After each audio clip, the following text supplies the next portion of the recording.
Break के बाद आप सभी का स्वागत है दोस्तों। आज हाईकोर्ट में पेश किया गया संत रामपाल को और उसके बाद कई और मुकदमे हिसार ले जाया गया है, फिर रोहतक और बहुत सारे मुकदमे। शिकंजा पूरी तरीके से कस चुका है। दिमान साहब आपके पास आता हूं, क्या लगता है अब शिकंजा पूरे तरीके से कस चुका है संत रामपाल पर? और संत रामपाल क्या दूसरे जो डेरे हैं उन पर भी शिकंजा कसा जाएगा जिस तरीके का रुख आज हाईकोर्ट ने अपनाया है? पहले तो बात अब ये रामपाल के आगे से संत हट चुका है जी, तकनीकी रूप से हट चुका है, क्योंकि जो अंदर से पुलिस अभी खुलासा 2 दिन के बाद करेगी जी, जैसे आज डीजीपी ने कहा है, लेकिन पत्रकार क्योंकि वहां पर जा चुके हैं, आश्रम के अंदर की तलाशी ले चुके हैं। हाँ। और जैसा हमने कल अपनी इसी चर्चा में कोई एक इशारा भी किया था, जो महिलाएं अंदर से निकली हैं, बिल्कुल, जो बंधक बना के रखी हुई थी, जबरन रोकी हुई थी, उन्होंने कहा कि उनके साथ बदतमीजी की थी। वहां पर जो ये हथियारबंद जो लड़के थे वहां पर सुरक्षा सो कार्ड जो गार्ड बने हुए थे ब्लैक बैट कमांडर, ये बातें अब क्योंकि मीडिया में आई हैं, पुलिस से मैंने बात की थी डीजीपी हरियाणा से, तो उन्होंने कहा क्योंकि हमारे पास किसी भी महिला की तरफ से ऐसी कोई शिकायत नहीं है, इसलिए हमने मामला दर्ज नहीं किया है। लेकिन जहां तक रामपाल की बात है, रामपाल के ऊपर 6 मामले तो अब दर्ज हुए। एक मामला ऑलरेडी रोहतक में था जिसमें हत्या के मामले में जो जमानत थी हाईकोर्ट से मिली वो रद्द कर दी है। अब एक तो उसमें जेल जाना तय है। दूसरा जो 6 मामले अब दर्ज हुए हैं, इनमें पुलिस की 2 तरीके की रणनीति रह सकती है। एक तो ये जैसे आज हिसार ले गए हैं, सारी रात उनसे पूछताछ की जा रही है जी। रामपाल को कल हिसार की अदालत में पेश किया जाएगा जी, जो कंसर्न जुडिशियल मजिस्ट्रेट, बिल्कुल, वो एक पहले केस में किस में पेश करके कि हमने इसमें गिरफ्तारी कर ली है और इस केस में हमें इनका पुलिस रिमांड चाहिए, तो अदालत पुलिस रिमांड देगी।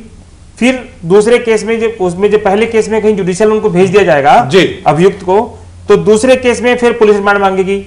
या ये हो सकता है कि कुछ मामले में 3 मामले में एक साथ गिरफ्तारी दिखाकर और उनका पुलिस रिमांड अभियुक्त का ले लिया जाए, रामपाल सिंह का, और फिर दूसरे और मामले में रिमांड लिया जाए। 28 नवंबर तक क्योंकि हाईकोर्ट में पेश करना है कंटेम्प्ट वाले मामले में, बिल्कुल, तो तब तक तो पुलिस रिमांड में रहना ही रहना। उसके बाद जब ये पुलिस रिमांड इन्वेस्टिगेशन जब तक चलती रहेगी और पुलिस रिमांड खत्म हो जाएगा, फिर इन श्रीमान जी का जेल में जाना तय है, जुडिशियल कस्टडी में, जिसको बोलते हैं न्यायिक हिरासत में, बिल्कुल।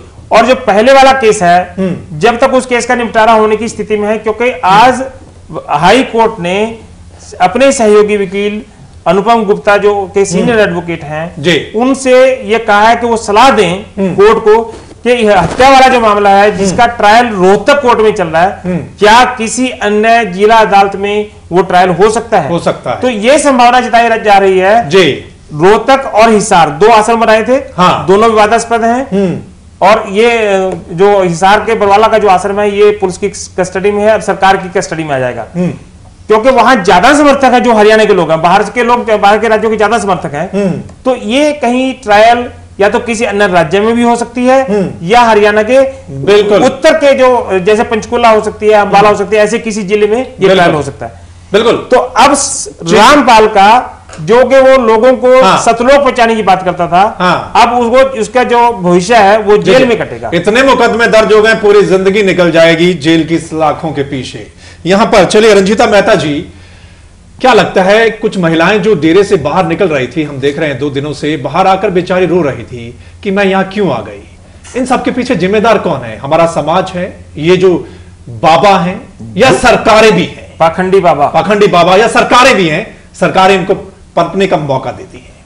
देखिए, पहले रेखा जी ने जैसे बात की कि हमारे लिए पैसा इंपॉर्टेंट नहीं था, 60 करोड़ खर्च हो गया कोई बात नहीं, हमारे लिए जान इंपॉर्टेंट थी। तो मैं रेखा जी इसी बात से बहुत ही असहमत हूँ। मैं ये पूछना चाहती हूँ कि जो बच्चे 5 की कह रहे पुलिस की गोली से एक भी नहीं मरा, जिसके लिए खुश हो रही हैं, अगर सफोकेशन से भी मरे, और जो छोटा बच्चा मासूम 1.5 साल का था जिसको कि बताया जा रहा है कि उसको पीलिया था, जॉन्टिस था, लैक ऑफ उसको मेडिसिन वहां पे ट्रीटमेंट नहीं मिला, इस वजह से वो मरा।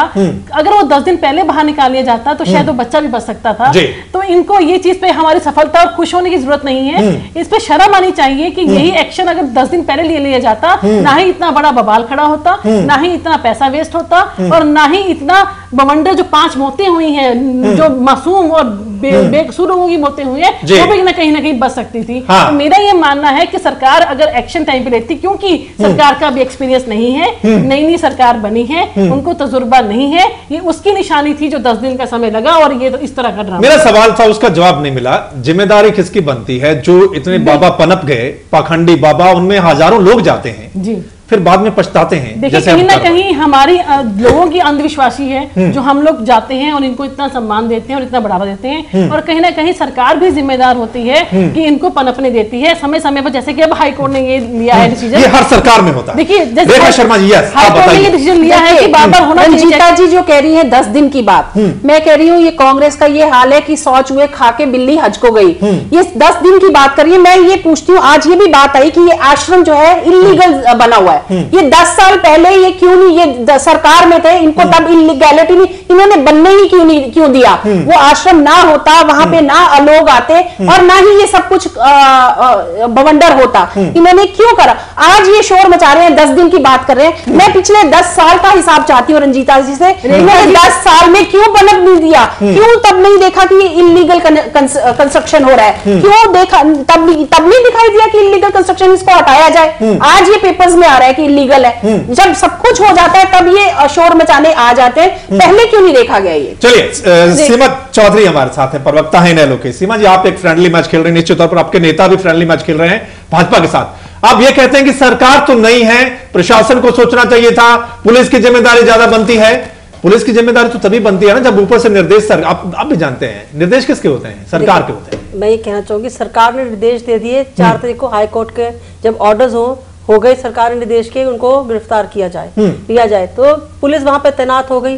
तो ये तो पुलिस का दायित्व बनता है, डीजीपी का, सबको कैसे। चलिए, आप फ्रेंडली मैच क्यों खेल रही हैं? बताइए। फ्रेंडली मैच, इसमें फ्रेंडली का क्या बात? फ्रेंडली मैच खेल, आप बचाव, सरकार का बचाव क्यों कर रही है? सरकार के बचाव नहीं कर रहे, सरकार ने तो ऑर्डर किया।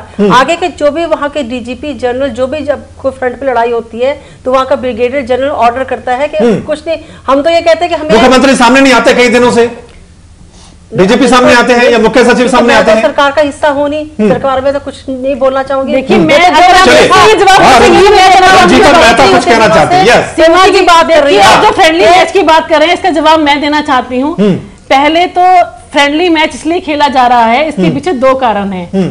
पहला कारण ये है कि इनेलो विपक्ष में होने के कारण इनको ये साफ तौर पे नजर आ गया है कि 5 साल के बाद बीजेपी की सरकार दोबारा नहीं आने वाली, आनी कांग्रेस नहीं है, तो इसलिए कांग्रेस का ही विरोध किया जाए, इनको बढ़ने ना दिया जाए, इनको चुप बैठ के रहना देना चाहिए। ये पहला कारण है। और दूसरा कारण ये है कि इनको कहीं लगता है कि शायद अगर हम बीजेपी की थोड़ी सी वो सॉफ्ट कॉर्नर रखेंगे और उनका विरोध नहीं करेंगे तो कहीं ना कहीं जो हमारे लोग अंदर बैठे हुए हैं वो किसी न किसी तरीके से बाहर आ जाएंगे। देखिए, ये 2 कारण मुझे नजर आते हैं फ्रेंडली मैच से जो ये खेल रही हैं। अदरवाइज अगर विपक्ष में है तो विपक्ष की भूमिका निभाए ना, आंखें मूंद कर आंखों में पट्टी बांधते विपक्ष की भूमिका नहीं होती। अगर वो गलत किया है तो आप बोलिए कि उन्होंने गलत किया है। अगर आप कहिए कि सरकार ने ये गलत क्लीन बोल्ड हुई है, सरकार नाकाम हुई है, तो आप बोलिए कि सरकार नाकाम हुई है। सरकार ने निर्देश दिए, जब हाईकोर्ट की सरकार लगी, इनकी किरकिरी हुई, तब इन्होंने निर्देश दिए और उसके बाद से हाई कमांडो जो थे वो आए, उन्होंने अरेस्ट किया।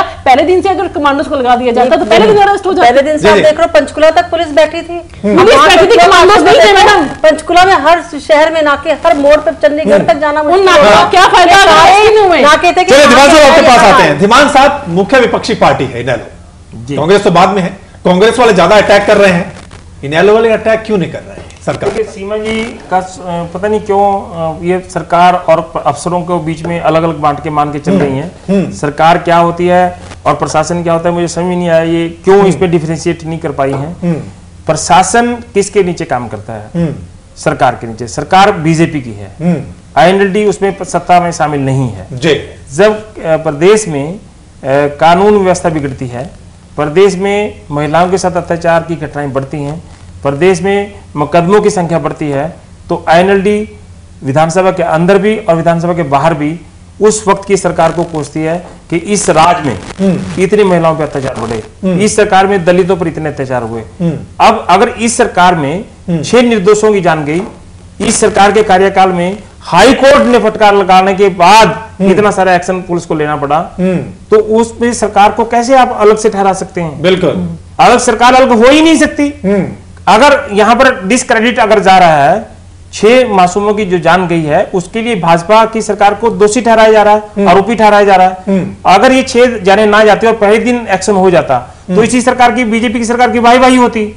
ये तो सरकार के आरोप भी और सरकार को वाही ये सरकार को मिलेगी जिसकी पार्टी की सरकार होगी। बिल्कुल। और कभी ना कभी आज बीजेपी पूर्ण बहुमत में सरकार में है, अन्यथा तो एनएलडी और कांग्रेस ही सत्ता में रहेंगे। बिल्कुल। तो इस तथ्य को बिल्कुल झुटलाना नहीं चाहिए कि पुलिस एक्शन या प्रशासनिक अधिकारी वो सत्ता के नीचे जो अधिकारी हैं, प्रभु सत्ता जिनकी है, जिसको हम बिल्कुल विधायिका बोलते हैं, उसके नीचे काम करती है। बिल्कुल। और इसका क्रेडिट डिस्क्रेडिट सत्ता को जाएगा। बिल्कुल बिल्कुल बिल्कुल, चाहे कोई कुछ भी कहे, लेकिन मुख्यमंत्री के नीचे सब काम करते हैं। इसमें बचा जा सकता था। हाँ। इसमें पुलिस में देरी हुई है। हाँ। और इन मासूमों की जान गई है जी। बेशक आज हत्या का मामला रामपाल और उनके समर्थकों पर दर्ज हुआ, बिल्कुल बिल्कुल, लेकिन वो जब 2 महिलाओं के फ्रैक्चर मिले हैं जो आज डीजीपी ने कहा है, और जिसमें हत्या के मामले जो दर्ज हुए हैं, बिल्कुल वो कहीं ना कहीं अंदर जो भगदड़ मची या अंदर के लोगों ने उनको पीटा या जो भी कोई हो, तो बाद में पता चलेगा।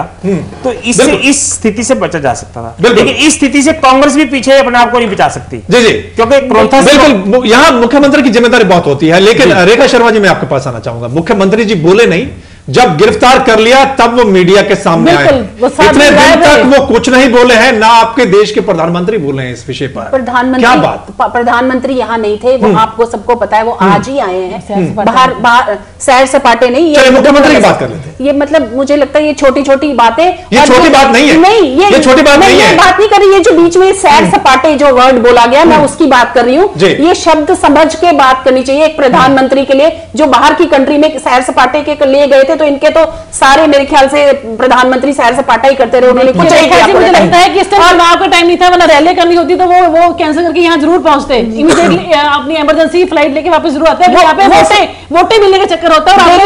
हम बात कुछ और कर रहे हैं, आप कुछ और। देखिए, आप प्रधानमंत्री जानना चाहती हूँ कि मुख्यमंत्री जी 8 दिन तक मीडिया के सामने क्यों नहीं आए? मुख्यमंत्री के आज जब अरेस्ट होगी तो जवाहर जी हर रोज मीडिया को कर रहे थे। जवाहर जी मुख्यमंत्री हैं जी, उनके वो ओएसडी हैं और वो मुख्यमंत्री की ही बात आगे रख रहे थे। जरूरी नहीं होता कि मुख्यमंत्री हर बात पे ओएसडी कर रहे थे। रेखा शर्मा जी, मेरे सवाल का जवाब कि मुख्यमंत्री इतने दिन चुप क्यों रहे, इतने सामने क्यों नहीं आए?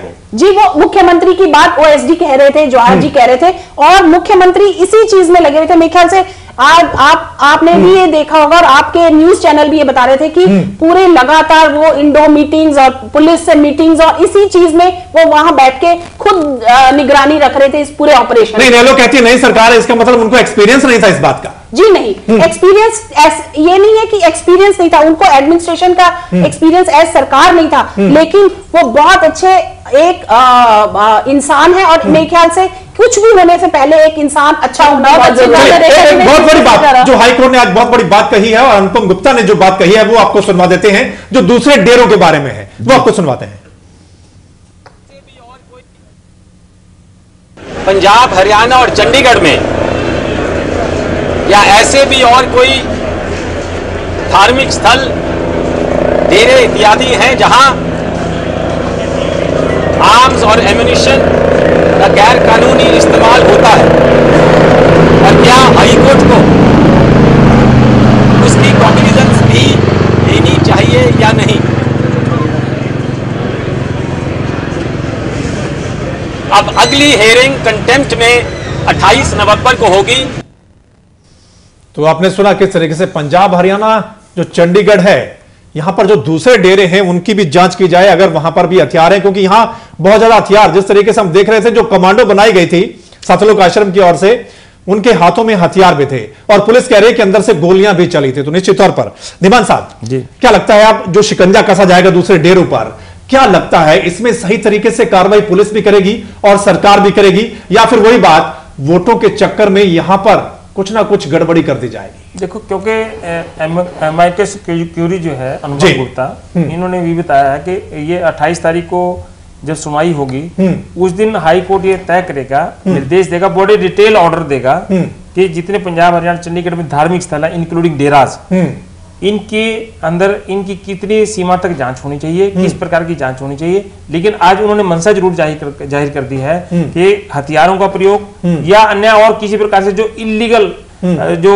गोला बारूद सिक्का वहां पर रखा है वो कैसा प्रयोग हो रहा है, किस प्रकार से वहां पर रखा गया है, उसके वो निर्देश देंगे। और हाई कोर्ट जो कोई निर्देश देगा, मैं ये मानता हूं कि ये जो 3 राज्य हैं हमारे, हरियाणा, पंजाब और चंडीगढ़, इनके डेरों की जांच अच्छे तरीके से हो सकती है, और पुलिस भी क्योंकि पुलिस को तो निर्देश चाहिए, शायद वो पॉलिटिकल कारणों से, राजनीतिक कारणों से अपने तौर पे वो जांच नहीं कर सकती, लेकिन अगर हाई कोर्ट का निर्देश आ जाएगा तो जो भी जांच एजेंसी को जिसकी जिम्मेवारी दी जाएगी, दोनों तीनों राज्यों के जो पुलिस होगी, ये अच्छे तरीके से जांच हो पाएगी। और आज जो रामपाल के पास या रामपाल के समर्थकों के पास जो आश्रम से अभी जांच चल रही है किस प्रकार के हथियार मिलेंगे, लेकिन जिस तरीके से फायरिंग हुई थी उस तरीके से लग रहा है कि वहां पर हथियार थे जी, तो उनकी सफाई हो जाएगी। बिल्कुल, ये बात पहले अन्य डेरों पे भी इस प्रकार के आरोप लगते रहे हैं जिनमें कुछ मामलों में जांच चल भी रही है। बिल्कुल, सीमा चौधरी जी आपके पास आते हैं, आपका क्या कहना, आपकी पार्टी का इन डेरों के बारे में क्या कहना है? हालांकि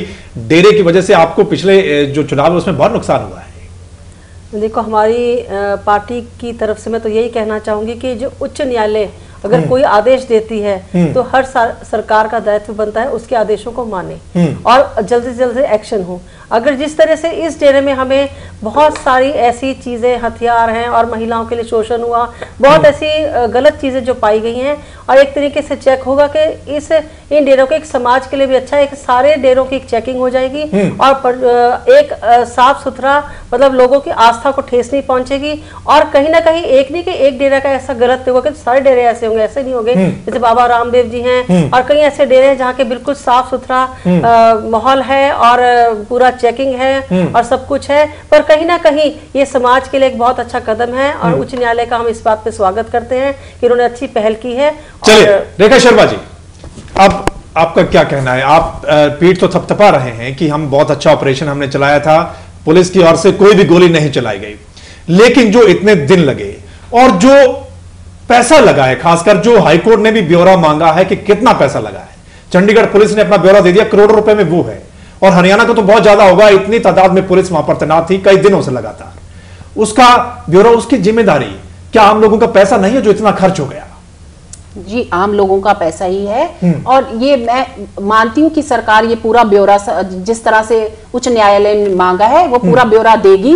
और ये जो एक्शन है इसमें पैसा खर्च हुआ है तो ये इसीलिए हुआ है, जो मैं पहले भी कह चुकी हूँ कि हमें जानें बचानी थी, हमें इसको स्मूथली करना था। पहले ये सारे, मेरे ख्याल से मीडिया भी यही कह रहा था, लास्ट टाइम भी मैं जब यहाँ आई तो हमें ये सब पे ये था कि ये बातचीत से ये बात हल हो जाएगा, और ये इतने दिन से हम बातचीत करने में इसीलिए लगे रहे कि, और ये लग भी रहा था, हर रोज ऐसा लग रहा था कि, और वो सॉफ्ट भी हो गए थे बातचीत के जरिए, जिस तरह से पहले अग्रेसिव था उनका, धीरे धीरे वो सॉफ्ट हो गए थे कि हाँ हम आ जाएंगे। लेकिन जब ये नहीं हुआ और फाइनली ये करना पड़ा, सरकार ने जो भी ऑपरेशन किया है तो वो किया, तो मुझे उपलब्धि मानते हैं अपने? नहीं, मैं उपलब्धि नहीं, जितना बेस्ट हो सकता था सिचुएशन में, मैं वो कहती हूँ ये बेस्ट हुआ। जो अवेलेबल सिचुएशन में बेस्ट हो सकता था वो किया गया सरकार ने। चलिए, जो बेस्ट हो सकता था। यस, रंजीता मेहता जी।